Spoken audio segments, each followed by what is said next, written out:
The sound of shearing metal was the last thing I heard before the ocean broke through the windows. It wasn't a leak. It was a flood.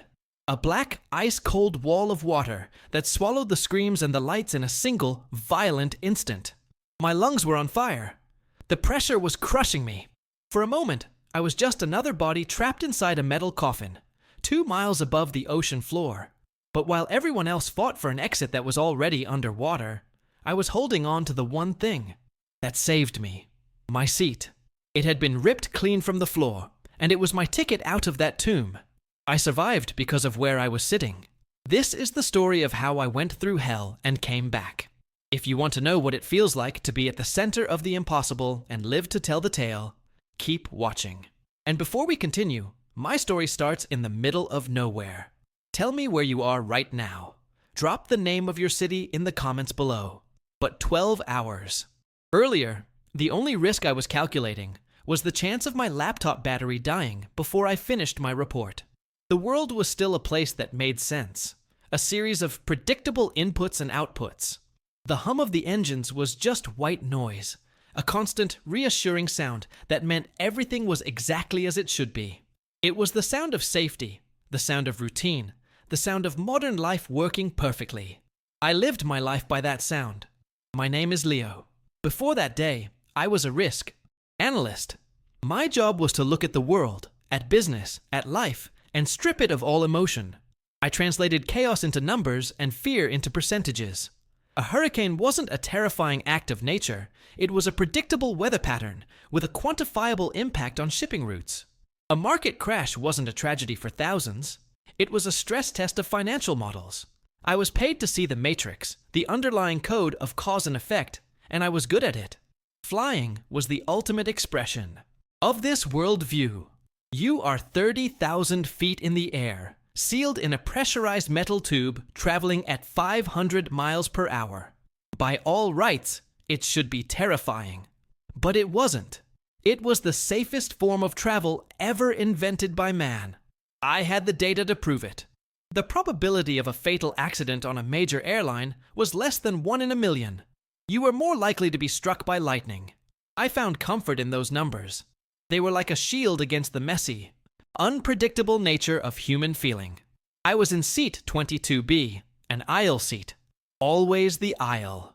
It offered the illusion of control, the ability to get up and move without asking for permission. From my vantage point, the cabin was a predictable microcosm of humanity.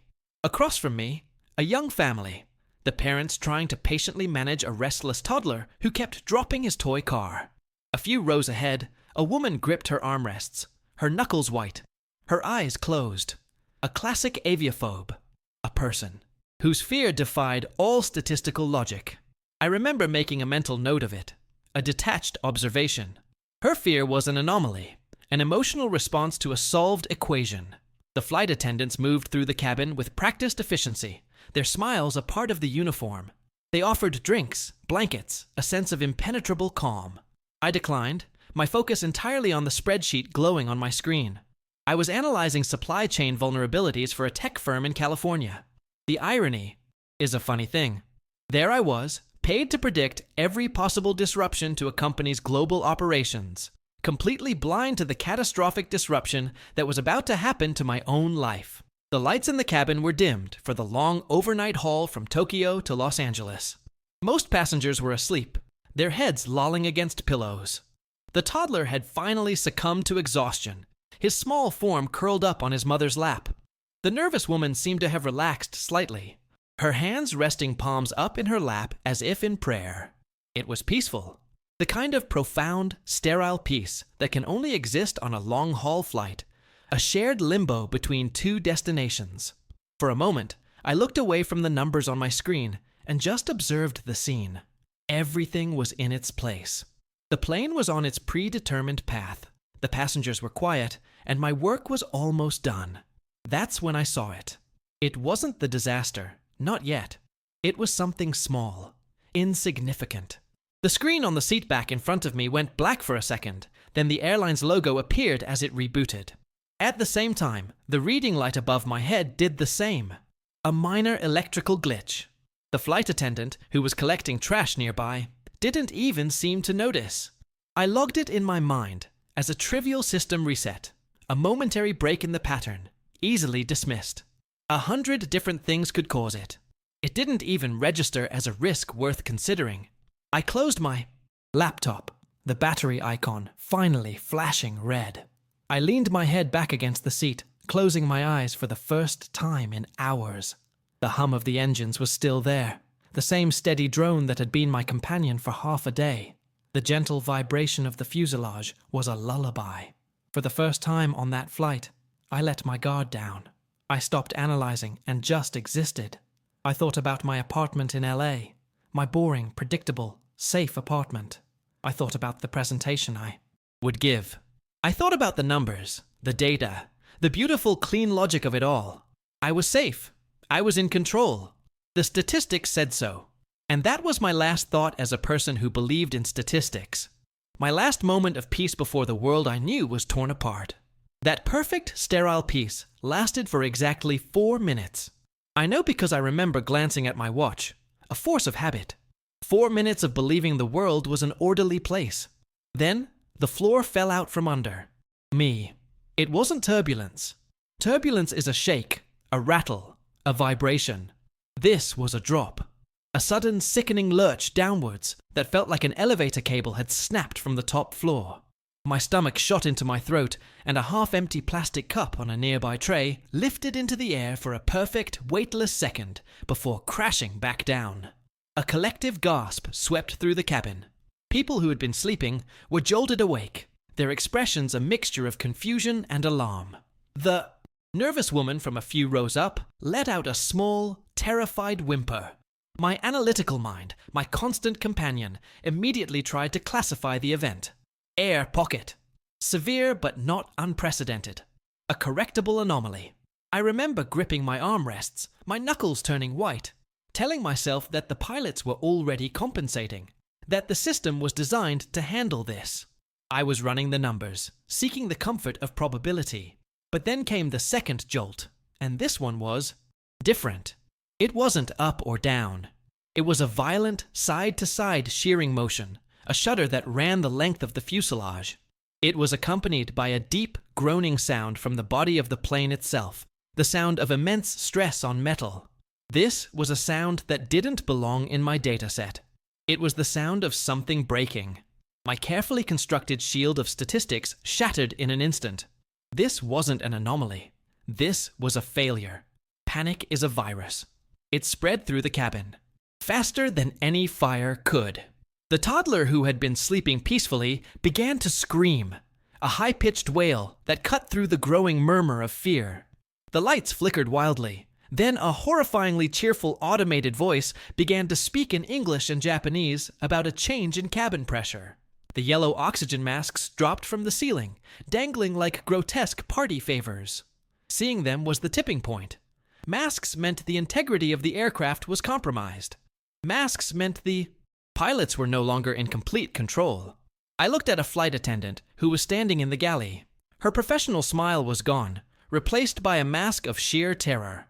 She was fumbling with a handset, her eyes wide. When the people who are trained for calm lose their calm, you know that the situation has moved beyond all protocols. We were truly on our own. That's when the noise from the right side of the plane changed. The steady, reassuring hum of the engine was gone. In its place was a series of rhythmic metallic bangs. Thump, thump, thump, like a giant offbeat hammer striking the wing. It was the sound of an engine tearing itself apart. The plane began to list heavily to the right, pulled down by the dead weight of the failing turbine. We weren't just falling anymore. We were tilting into a spiral. Loose items in the cabin, laptops, books, shoes, began to slide across the floor. The final moments are a blur of disconnected sensory snapshots. The high-pitched shriek of the wind outside, a sound we should never have been able to hear. The captain's voice crackling over the intercom, not calm and authoritative, but strained and urgent. Brace for impact! Brace! Brace! He didn't finish the sentence. The power cut out completely, plunging us into absolute, terrifying darkness. The only sounds left were the screaming of the wind, the dying engine, and the raw, unfiltered terror of 200 people realizing their lives were about to end. In that darkness, I didn't. Think about my spreadsheets or my risk assessments. I thought about my mother.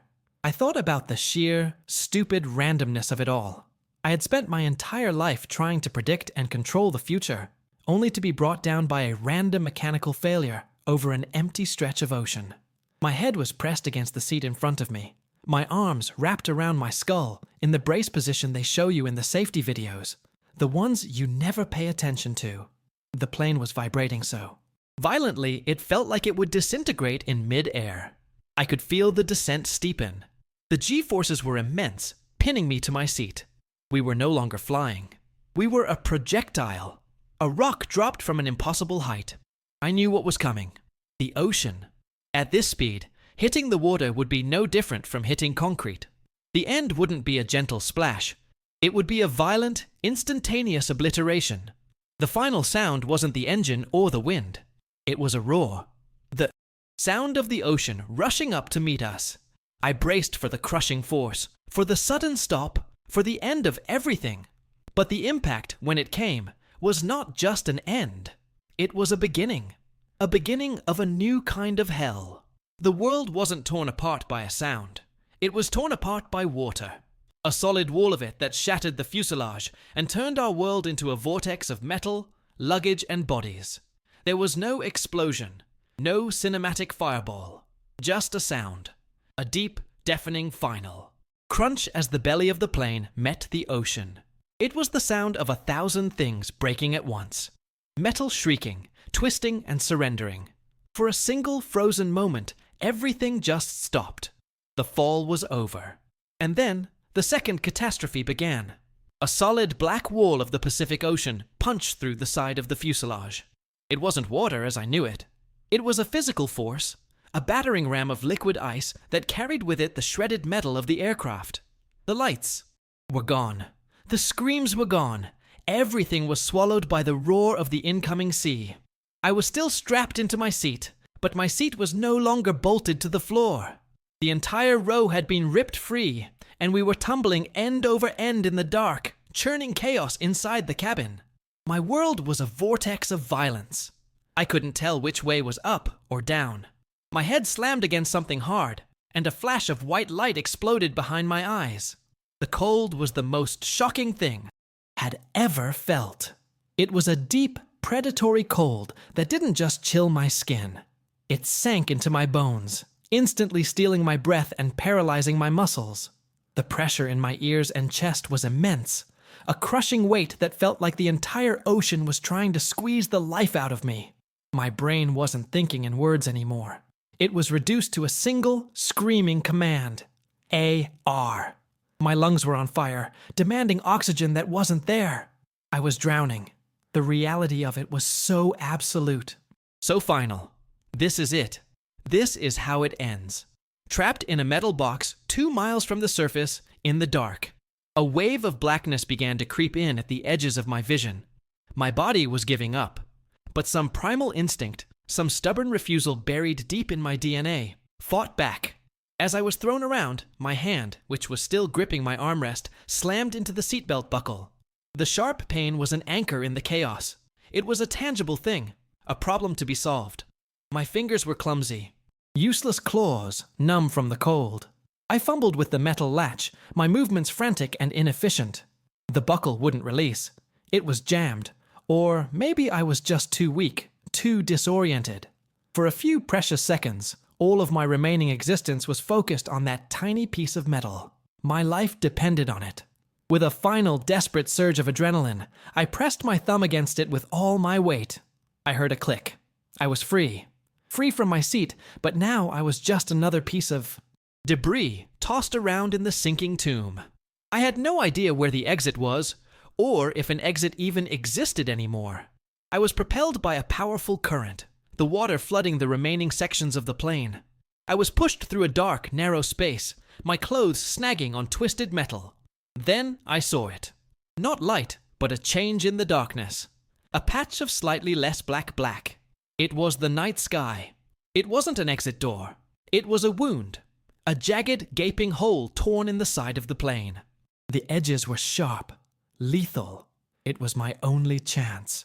I kicked with legs I could barely feel, pulling myself towards that opening. My shoulder scraped against a raw edge of metal, and I felt a searing pain, but it didn't matter. Nothing mattered but the air. I burst through the opening and broke the surface of the ocean with a scream that was half air, half water. I coughed, gagged, and vomited a mixture of seawater and jet fuel. The air was cold and clean, and it had never tasted so sweet. For a moment, there was only the sound of my own ragged breathing, a desperate animal noise. I was alive. I was out. I turned, treading water, and saw the last piece of the plane. It was the tail section, its familiar airline logo pointing towards the stars for a few final seconds. It wasn't sinking dramatically. It was just slipping away, quietly. With a final soft gurgle, it slid beneath the waves and disappeared into the abyss, taking all the noise and all the light with it. And then, there was silence. A profound, terrifying silence that I had never known. I was alone, floating in the middle of the Pacific Ocean in the dead of night, surrounded by nothing but water and darkness. The crash was over, but the true horror was just beginning to dawn on me. The first thing I became aware of was the cold. It was no longer a shocking, violent force, but a deep, seeping presence that had settled into my very core. It was a cold that felt permanent. The adrenaline from my escape was fading, leaving behind a throbbing pain in my head and a fire in my shoulder where the torn metal had sliced me open.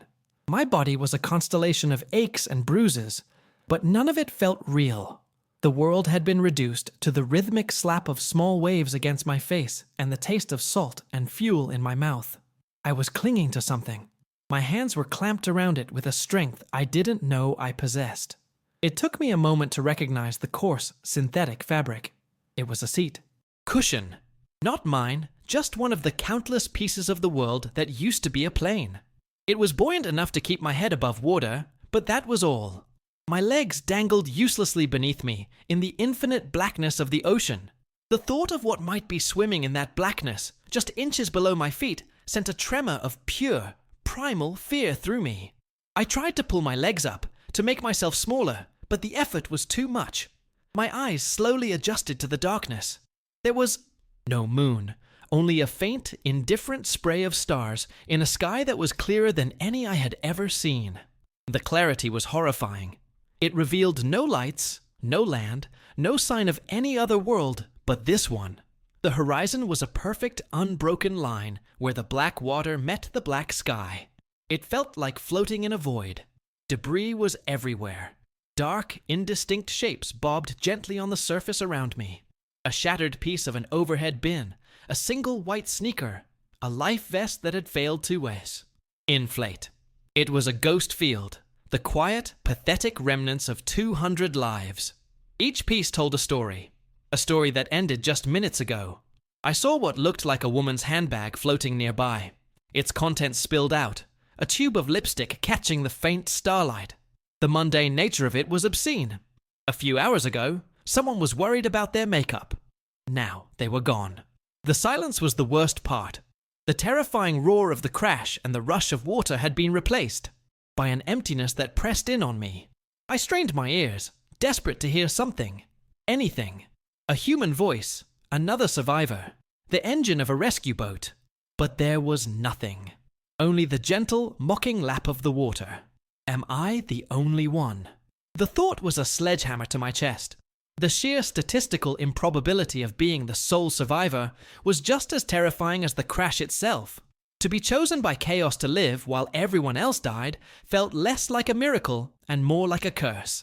I started to shiver violently, my teeth chattering uncontrollably. It wasn't just the cold anymore. It was shock. My analytical mind, the part of me that had always been in control, was gone. It had been washed away in the flood, leaving behind only raw animal fear. I wasn't Leo, the risk analyst.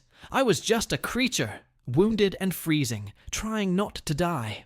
I closed my eyes, and all I could see was the cabin filling with water, the faces of the other passengers contorted in a silent scream. The young mother and her toddler. The nervous woman. Where were they? The answer was all around me, in the crushing, silent darkness of the deep. I must have drifted into a state of semi-consciousness, my body trying to shut down to preserve itself.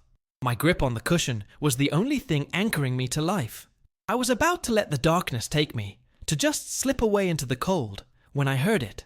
It was faint, almost lost in the sound of the waves. A voice. "Hello? Is anyone there?" It wasn't a hallucination. It was real. It was another human being. Hope, an emotion I thought had died with the plane, ignited in my chest like a flare. I tried to answer, but my throat was raw, and only a weak croak came out. I took a deep, shuddering breath, tasting the fuel on the air, and screamed with every last ounce of strength I had. "Here! I'm here!" My voice sounded fragile, pathetic against the vastness of the ocean. But it was enough. The other voice called out again, "Closer this." Time. I wasn't the only one. But as I paddled towards the sound, another shape broke the surface of the water just 20 yards away. It wasn't human. It was long, dark, and cutting through the water with an unnerving, silent grace. A fin. For a heartbeat, my brain short-circuited. The hope of a human voice and the terror of that black fin cancelled each other out, leaving me paralyzed in the water. My survival instinct screamed at me to stay still, to not make a splash, to not attract attention. But the human sound, the proof that I wasn't alone, was a stronger magnet. If I was going to die, I refused to die alone. I chose the voice over the fin. "I'm coming!" I yelled, my voice cracking. I started kicking, paddling with my one good arm, my eyes darting between the dark shape in the water and the direction of the voice. The fin didn't approach. It just circled, a silent, patient sentinel in the dark, watching. Its disinterest was almost more terrifying than aggression. We weren't a threat. We were just something new in its world, something to be observed. I found them clustered around a large, flat piece of the fuselage, a section of the cabin wall with 2 shattered windows still in their frames. It was maybe 10 feet long, barely stable, but it was the closest thing to land we had. 4 other people were clinging to its edges. As I swam the last few feet and grabbed onto the cold metal, I saw their faces, pale and slick in the starlight. The voice belonged to a woman, maybe in her late 30s. She had a deep cut on her forehead, but her eyes were clear and focused. "Are you hurt?" she asked immediately, her tone professional, almost clinical. It was the sound of someone trying to impose order on absolute chaos. I later learned her name was Sarah, and she was an emergency room nurse. Of course she was. Next to her was a young couple, wrapped so tightly around each other, they seemed like one person. They were shivering, their eyes wide with a shock. So profound, they were almost catatonic. They couldn't have been much older than 20. Ben and Chloe. They didn't speak, they just held on, to the wreckage and to each other. The 4th man was the reason for Sarah's concern. He was older, in his 50s, wearing the tattered remains of an expensive suit. He was slumped half on, half off the piece of fuselage, his head lolling. A dark stain was spreading across his white shirt from a wound in his abdomen, a wound that looked deep and serious. This was Marcus. He was moaning softly, a low continuous sound of pure misery. "We need to stop the bleeding," Sarah said, more to herself than to me. "We need to get him out of the water as much as possible." We all tried, me, Sarah, and the young man, Ben, who finally seemed to snap out of his daze. We positioned the wreckage as best we could and tried to haul the injured man, Marcus, further onto it. The effort was agony. The metal edge dug into our chests, our muscles screamed in the cold, and Marcus groaned in pain with every movement. We only managed to get his torso clear of the waves. His legs still dangled in the dark water. Sarah ripped a long strip of fabric from the bottom of her shirt. "Hold this," she commanded, handing me one end. "Press down. Hard." We pressed the makeshift bandage against his wound. The fabric immediately soaked through with blood. It was a useless, pathetic gesture against an injury so severe, and I think we all knew it. But we had to do something. To do nothing was to accept that we were already dead. For the next few hours, we existed in that tableau of desperation. 5 strangers clinging to a piece of floating metal in the middle of a vast, dark ocean. We spoke in hushed tones, sharing names, asking the same useless questions. Did anyone see a flare? Did you hear a rescue plane? No one had. The crash had been too sudden, Too final. The sharks, we soon saw there were more than one, never left. They were just shapes in the periphery, dark. Arrows gliding through the black water. They were waiting. My risk analyst brain, which had been so useless during the crash, flickered back to life in a grim, new way. It started calculating a different kind of probability. The probability of infection. The probability of dying from dehydration. The probability that those patient shapes in the water would eventually get hungry. Marcus was the first variable to be solved. As the night wore on, his moans grew weaker. His shivering became more violent. Then it subsided into a terrifying stillness. Sarah kept checking on him, feeling for a pulse in his neck, but her face grew more grim each time. "He's going into shock," she whispered to me. "The blood loss, the hypothermia. There's nothing I can do." His end was quiet. He didn't cry out. He just stopped breathing. One moment he was a dying man. The next he was just a body. The silence he left behind was heavier than any sound. We had failed our first test. Sarah gently closed his eyes, her hand trembling slightly. It was the first time I saw her professional calm crack. We stayed like that for a long time, the five of us. One living, one dead. No one knew what to do. To let him go felt like a betrayal, an admission of utter defeat. But to keep him with us, it felt wrong, a grim reminder of our own fragility. Finally, as the first hint of grey light began to bleed into the eastern sky, Sarah spoke, her voice thick with exhaustion and sorrow. "We have to let him go." "No," one argued. Ben, his face a mask of grief, helped me gently slide Marcus's body back into the ocean. He disappeared under the waves instantly and was gone. We had lost one. There were 4 of us now. 4 survivors, adrift in the immense empty Pacific. And as the sun came up, it didn't bring warmth or hope. It only revealed the truth. It showed us the endless, terrifying, beautiful blue of the water, stretching in every direction to a horizon that held no promise of rescue. It showed us that we were utterly, completely alone. The sun rose higher in the sky, a merciless white disk in a sea of brilliant blue. We had prayed for daylight, and now that we had it, we understood our mistake. The light was not a savior. It was an executioner. It exposed the truth of our situation with brutal clarity. We were a tiny, insignificant speck of human debris in a world of water that stretched to infinity in every direction. There were no other planes on the horizon, no distant ships, no islands. There was nothing. The initial shock of the morning was replaced by a new kind of suffering. The cold of the night was a memory, chased away by a blistering heat. The sun beat down on us, reflecting off the water with a blinding intensity that forced us to squint our eyes shut. Without shelter, we were completely exposed. I could feel my skin beginning to cook, turning from pale to a painful, angry red. Salt from the evaporating seawater crusted on our faces and in our hair, tightening on our skin like a mask, pulling moisture from our lips until they cracked. But the sun and the salt were nothing compared to the thirst. It started as a dryness in the back of my throat, a minor annoyance. By midday, it had become a living thing, a rasping creature made of sand and fire that had taken up residence inside me. Every swallow was agony. My tongue felt thick and swollen in my mouth. We were surrounded by water, an entire planet of it, and we couldn't drink a single drop. The irony was a special kind of torture, designed by a god with a sick sense of humor. Sarah, ever the pragmatist, tried to keep our minds occupied. She spoke about rescue protocols, about the standard search grids that would be deployed once our plane was officially declared missing. "They know our flight path," she said, her voice hoarse and cracked. "They'll be looking. We just have to hold on. We just have to be visible." Her words were meant to be a comfort, a lifeline of logic, but they felt like a thin blanket against an Arctic wind. My analytical mind, now a grim and unwelcome passenger, knew the truth. The Pacific Ocean is the largest single feature on Earth. A search grid here wasn't a net. It was a few loose threads thrown over a continent. The probability of them finding us, 4 people on a 10-foot piece of metal, was so close to zero it made no statistical difference. I didn't say that, of course. Hope, even false hope, was a resource we couldn't afford to waste. Ben and Chloe remained. mostly silent.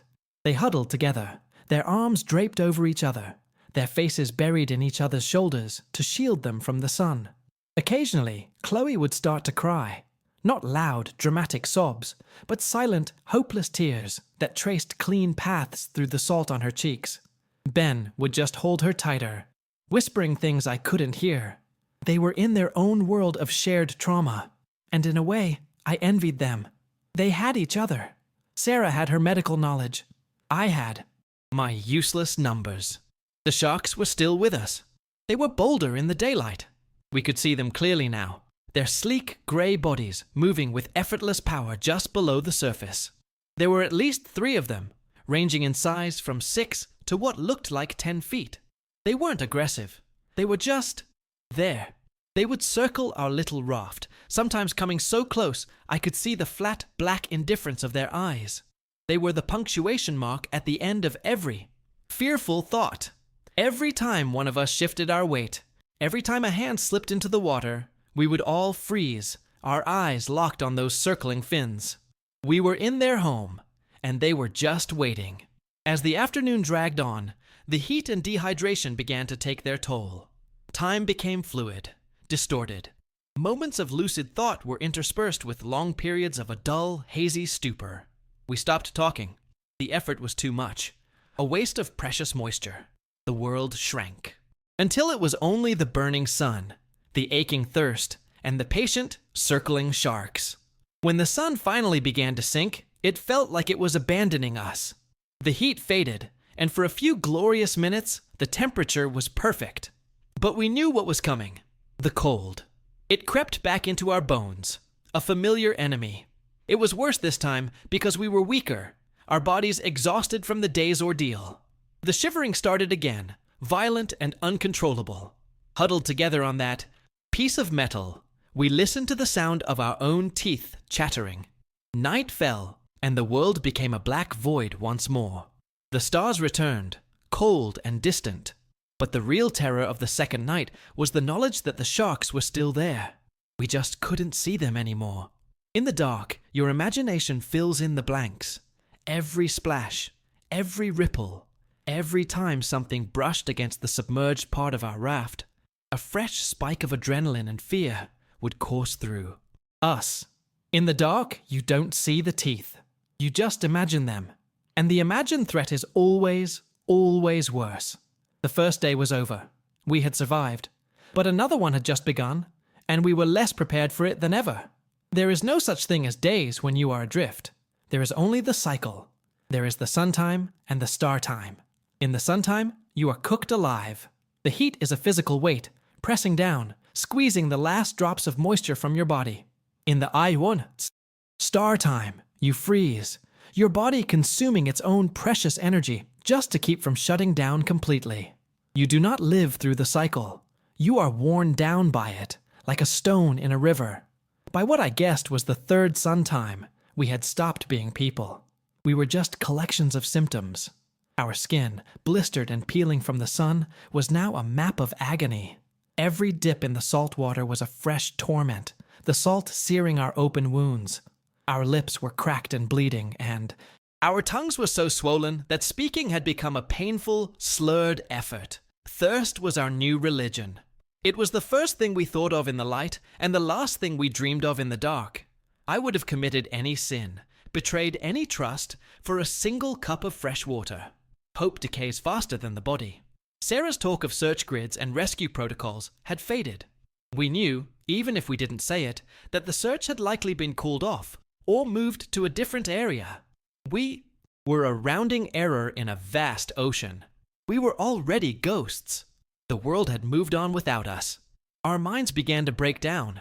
The heat haze on the horizon would play tricks on us, creating phantom ships and distant coastlines that would vanish as soon as you stared at them. At first, we would point them out, a brief, frantic surge of excitement, only to have it dissolve into a deeper despair. After a while, we stopped pointing. It was too cruel. I started having conversations in my head with people who weren't there, arguing about statistical probabilities with my old boss, trying to explain the flaw in my risk assessment of life itself. The sharks had grown bolder. Their patient circling had turned into a form of interrogation. They would swim directly under our raft, their massive bodies scraping against the metal, with a sound that vibrated through our bones. Sometimes one would rise partway out of the water, its black eye fixing on us, not with malice, but with a cold, ancient curiosity. They knew we were weakening. They were just waiting for one of us to make a mistake. The first to break completely was Ben. He had been getting quieter, staring out at the horizon for hours, his eyes unfocused. Chloe would try to talk to him, but he wouldn't respond. Then, on the fourth sun time, he sat up suddenly, his eyes alight with a terrifying, feverish certainty. "I see it," he whispered, his voice a dry rasp. "See what, Ben?" Sarah asked gently, her voice full of a nurse's. Practiced calm. "The island," he said, pointing a trembling finger at the empty horizon. "It's right there. Can't you see it? There are trees. A beach." We all looked. There was nothing. Just the endless, shimmering blue. "Ben, that's the sun on the water," I said, my own voice sounding alien and distant. "It's a mirage." "No," he insisted, shaking his head. "It's real. I can smell it. I can smell the trees." He tried to get up, his movements clumsy and weak. Chloe grabbed his arm, her eyes wide with fear. "Ben, no, please. There's nothing there." He turned to her, and for a second, his face was filled with a strange kind of pity. "I have to get there, Chloe. For you. There's water there.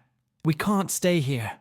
He was no longer on the raft with us. He was in a different reality, one where salvation was just a short swim away. Sarah and I tried to reason with him, to hold him down, but his delirium gave him a strength we no longer possessed. He shoved me aside and scrambled off the edge of the wreckage before we could stop him. The splash was shockingly loud in the silence. "Ben!" Chloe's scream was a raw physical wound. He didn't swim frantically. He swam with a calm, steady purpose, his eyes fixed on his imaginary paradise. For about 10 seconds, the world held its breath. And then, the patient curiosity of the sharks came to an end. It was swift. It was brutally efficient. A dark fin sliced through the water, accelerating with impossible speed. There was a single choked cry from Ben, a swirl of motion, and then the water where he had been turned a dark, blossoming red. Chloe's scream became a continuous, animal wail of a grief so absolute it was terrifying to witness. Another fin appeared, then another. The struggle was over in less than a minute, and then silence again. The red cloud in the water began to dissipate, and the ocean returned to its perfect, indifferent blue. Ben was gone.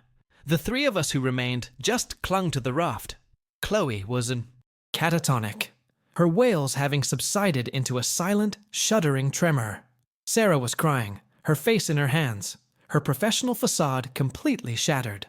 And I just stared at the spot where Ben had been, my mind a complete and utter blank. We had been 4. Now we were 3. The odds were getting worse, and the sun was beginning to set, promising another night in the cold, dark water, with a new and more intimate knowledge of the creatures that were sharing it with us. After Ben was gone, a new kind of silence fell over us. It was the silence of acceptance. We had been fighting in our own small ways since the moment the plane hit the water. We fought the cold, the sun, the thirst, the despair. But watching Ben be taken, so swiftly and completely, felt like the final argument in a debate we had already lost. The ocean had made its point. We stopped fighting. Chloe never spoke again. She just stared at the spot where her world had vanished, her body racked with silent, continuous tremors. Sarah tried to comfort her, murmuring soft, useless words, but it was like talking to a statue. Sarah herself seemed to have shrunk. The nurse, the leader, the voice of reason was gone. All that was left was a woman at the absolute end of her strength, her face a hollow mask of exhaustion. I wasn't any better. My mind felt like a vast, empty room. The numbers, the probabilities, the memories, they were all gone. There was only the gentle rocking of the wreckage and the dull, constant ache of a body that was shutting down. We were just waiting for our turn. Night fell again, the star time. It felt colder than ever before. We huddled together for warmth, 3 strangers bound by a tragedy that was too big for words. I remember closing my eyes, not to sleep, but just to escape the sight of the indifferent stars. I felt myself drifting away, a peaceful, weightless feeling. It was the feeling of giving up. It wasn't scary. It was almost a relief. And that's when I heard it. A low, rhythmic thrumming. It was so deep, it was more of a feeling than a sound, a vibration that seemed to come up from the deep water itself. My first thought was that it was a hallucination. My dying brain creating one final, cruel mirage. I had imagined ships on the horizon, so why not the sound of an engine in the dark? I kept my eyes closed, waiting for it to fade. But it didn't fade. It grew stronger. "Leo." Sarah's voice was a dry whisper, barely audible. "Do you hear that?" I opened my eyes.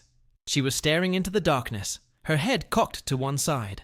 I nodded, not daring to speak, not daring to let the fragile seed of hope take root. We both listened, frozen, for what felt like an eternity. The sound grew louder, steadier. It was real. It was an engine. Then we saw it. A single white light moving against the backdrop of the stars.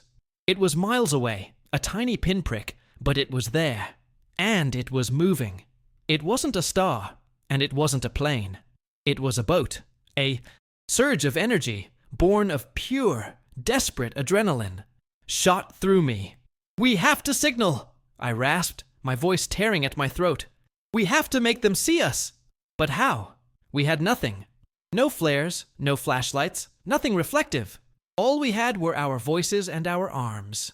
We started screaming, all our remaining life force focused into that one sound. Our voices were weak, pathetic croaks, instantly swallowed by the vastness of the night. Chloe didn't join in. She didn't even seem to notice. Sarah and I yelled until our throats were raw, until we were just making silent, gaping motions with our mouths. The light continued on its path, steady, implacable. It wasn't coming towards us. It was going to pass us by. "They can't see us," Sarah sobbed, her voice breaking. "Oh God, they're going to miss us!" Desperation is the mother of invention. I looked at the wreckage we were on. I looked at the water. I looked at the light. "Splash," I choked out. "We have to splash. Make a disturbance. Something they can see." We started kicking the water, thrashing with our arms, hitting the surface with the flats of our hands. It was a terrifying act. Every splash felt like an invitation to the sharks we knew were still down there in the dark. But the fear of being missed was now greater than the fear of being eaten. We thrashed and splashed with a mad, frantic energy, a final, desperate gamble. And it worked. The light changed course. It turned towards us. It was slow at first, then faster. The single white light became a cluster of lights. The low thrum became the unmistakable chug of a diesel engine. We could hear voices, shouting in a language I didn't recognize. They had seen us. Tears streamed down my face, hot and stinging on my sun-scorched skin. I was crying, but I was also laughing. It was a hysterical, broken sound. We were saved. We were actually saved. The boat was a fishing trawler, old and rusted, its decks lit by harsh floodlights. Faces peered down at us, their expressions a mixture of shock and pity. Ropes were thrown, and rough hands grabbed us, hauling our limp, useless bodies out of the water. The feeling of the solid wooden deck beneath me was the most profound, most real sensation I have ever felt. I just lay there, soaking wet, shivering, looking up at the foreign faces and the impossible lights. A man with a thick beard knelt beside me and pushed a plastic bottle of water into my hand. My fingers were too weak to hold it properly. He had to help me guide it to my lips. The first drop of fresh water that touched my tongue was a miracle. It was life itself. It was the most exquisite thing I had ever tasted. I drank, greedily at first, then slowly, savoring every drop. Someone wrapped a coarse wool blanket around my shoulders. The warmth was overwhelming. My body, which had been fighting the cold for days, finally surrendered. A deep, heavy exhaustion washed over me. The voices of the fishermen faded into a gentle hum. The rocking of our little raft was replaced by the steady, powerful roll of the big boat. I was safe. I was out of the water.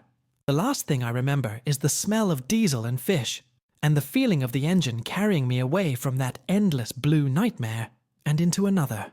I was rescued from the ocean, but I knew, even as I lost consciousness, that the ocean would never truly let me go. Waking up was a slow, painful process. For a long time, there was only a dream of falling, of cold water and crushing pressure. I fought against it, clawing my way towards consciousness, and when I finally broke through, my first sensation was a gasp for air that wasn't needed. My eyes flew open. I was staring at a white acoustic tile ceiling. The air was cool and sterile, smelling faintly of antiseptic. There was no sun, no salt, no gentle rocking motion. The stillness was the most jarring thing of all. I was in a hospital bed. A thin white sheet was tucked neatly over me.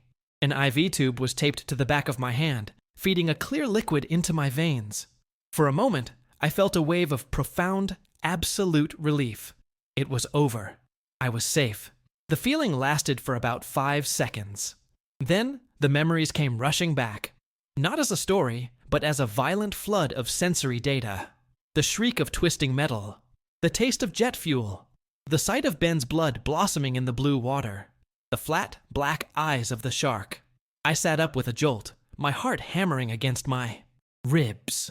A nurse rushed into the room, speaking to me in a calm, soothing voice, but her words were just noise. I was no longer in the clean, quiet hospital room. I was back on the wreckage, the sun burning my skin, my tongue swollen with thirst. The room started to feel small, claustrophobic, like the walls were closing in. It felt like the inside of the fuselage, filling with water. That was the beginning of my new reality. My body was healing, but my mind was a war zone. The doctors told me I was suffering from severe dehydration, malnutrition, second-degree sunburns, and a deep laceration on my shoulder that had become badly infected. They called me lucky. They used the word miracle. They had no idea what they were talking about. There was no miracle, just a random outcome in a brutal equation. Sarah and Chloe were in the same small coastal hospital. I saw Sarah once. She was walking slowly down the hallway, leaning on a cane, her face aged 10 years. We made eye contact. There was a universe of shared horror in that single glance. We didn't need to speak. We just nodded, a silent acknowledgement of the abyss we had both stared into. There was no comfort in it. We were members of a club no one would ever want to join. I never saw Chloe. A nurse told me she was under heavy sedation, that her family had flown in to be with her. She said Chloe hadn't spoken a single word since the rescue. The outside world tried to break in. There were consular officials, airline representatives, and investigators who wanted my testimony. They asked me questions in quiet, respectful tones. Was there a loud bang? Did I see smoke? What were the last words from the cockpit? I answered their questions mechanically, a detached observer reporting on a historical event. The details felt like they belonged to someone else's life. The only part that felt real was the part they didn't ask about. The endless days on the water. The feel of Marcus's body going cold. The sound of Chloe's scream. That was my testimony, and I couldn't give it to them. The media was a pack of wolves. They camped outside the hospital, desperate for a soundbite, a picture, a single tear from the miracle survivor. My parents flew in and acted as my gatekeepers, protecting me from the storm. But I could feel the weight of their gaze. They were looking at their son, but they were seeing a ghost. I had left as a confident, cynical risk analyst. The thing that came back was a broken, haunted stranger who flinched at loud noises and stared at walls for hours. Sleep offered no escape. Every time I closed my eyes, I was back in the water. I would dream of the fins circling in the dark, of Ben's final choked cry. I would wake up screaming, tangled in my clean, white hospital sheets, my body drenched in a cold sweat. The nurses would come running, but they couldn't help me. The sharks were in my head now, and they could follow me anywhere. The worst part was the guilt, the endless, a looping question. Why me? Why did I live when a toddler in his mother's arms did not? Why was I the one to grab a floating seat cushion while others were trapped? There was no logical answer. It was random chance, a cosmic roll of the dice. But that knowledge was a torment, not a comfort. My analytical mind, the one that had always found solace in order and reason, was now being tortured by the ultimate, unsolvable variable. It was the guilt of the survivor, a weight heavier than any ocean. Had been rescued from the water, but I was still drowning. It's been 5 years since I was pulled from the Pacific. I live by the ocean now. Most people find that strange. They expect me to have moved to the desert, to the mountains, to the driest, most landlocked place on Earth. But I couldn't. Leaving the coast felt like running away, and I was done running. Now every morning, I walk down to the beach and I watch the waves roll in. I don't see a monster anymore. I see power. I see indifference. And I see the place where my old life ended, and a new, stranger one began. The man who boarded that flight in Tokyo, the risk analyst who believed the world could be contained in a spreadsheet, is gone. He died somewhere in the cold and the dark, along with his faith in numbers and his illusion of control.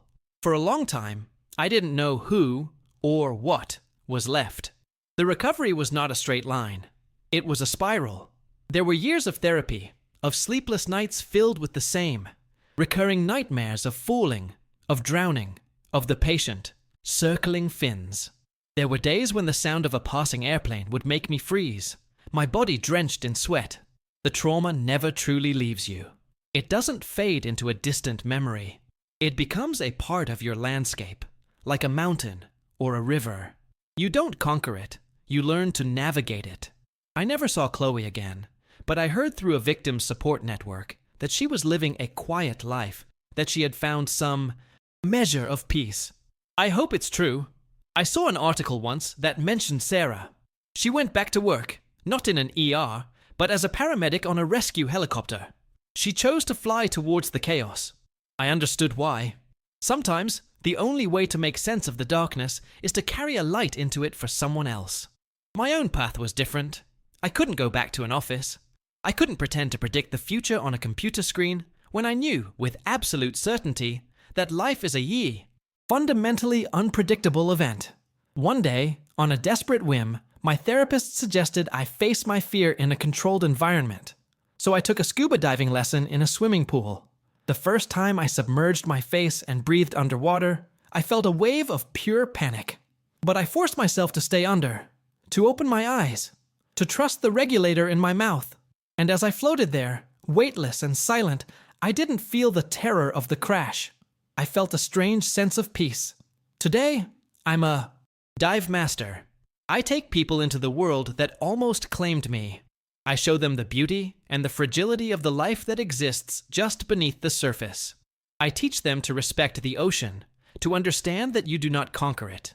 You are a guest in its home, and you act accordingly. I've traded my obsession with control for an acceptance of surrender. Sometimes my students ask me if I'm ever afraid. I always tell them the same thing. Every single time. Fear, I've learned, is a form of respect. I no longer search for answers to the question, why me? There are no answers. There was no reason. It was just a Tuesday. A piece of metal failed, and the world fell apart. I was simply the one who washed ashore. My survival wasn't a miracle. It was an anomaly. But the life I've lived since, that is the part I have to give meaning to. I live for the toddler who never got to grow up, for Ben who died for a mirage, for Marcus, for the 200 souls who slipped into the quiet. Darkness.